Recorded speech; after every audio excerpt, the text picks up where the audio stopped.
मध्ये शिमगोत्सवाचा उत्साह पाहायला मिळणार आहे आणि शिमगा हा कोकणातला मोठा सण आहे।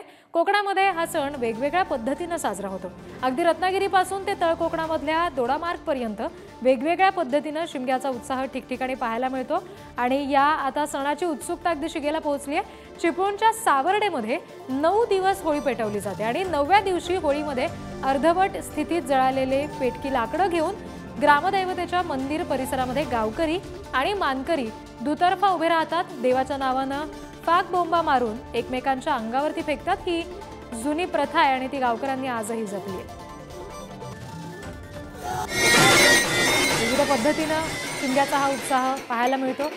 पालखी भेट प्रत्येक घरोघरी होणं, या पालखीसाठी म्हणून खास वर्षभरातून एकदा का होईना आपण चाकरमानी आपल्या गावी जरूर जातात। अनेक ठिकाणी 7 दिवस 9 दिवस होळीचा हा उत्साह पाहायला मिळतो।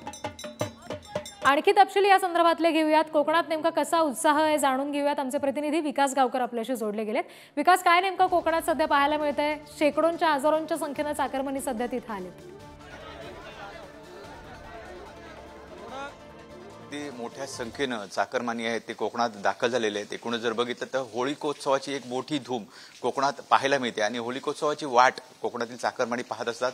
मोठ्या संख्येनं त्यासाठी एकूणच जर बघितलं तर चाकरमानी कोकणात दाखल झालेत। आजपासून हा विविध ठिकाणी म्हणजे वेगवेगळ्या ठिकाणी 9 दिवस, काही ठिकाणी 7 दिवस अशा पद्धतीने होळीकोत्सव साजरा होतो। अगदी दोडामार्ग पासून चिपळूणपर्यंत वेगवेगळ्या प्रथा परंपरा आहेत त्या जपल्या जातात।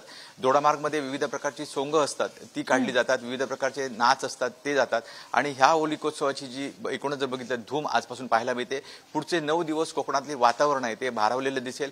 आपण जसं म्हटलं तसं विविध प्रकारचे एकूणच जर होळीकोत्सवात विविध प्रकारची सोंग असतात ती सुद्धा बाहेर पडतात आणि या सगळ्या होळीकोत्सवातील ही धूम आजपासून सुरू होते।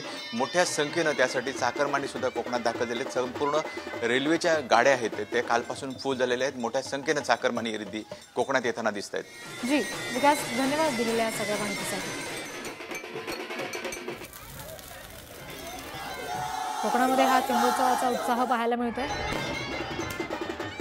पालखी भेट, होलिका दहन किंवा मग जुन्या ज्या परंपरा चालत आलेल्या आहेत वर्षानुवर्षांच्या पिढीगत परंपरा चालत आल्यात त्या सगळ्या प्रथा पुढे नेण्याचा प्रयत्न कोकणवासी करताना या सगळ्या सणावाराच्या माध्यमातून पाहायला मिळतात।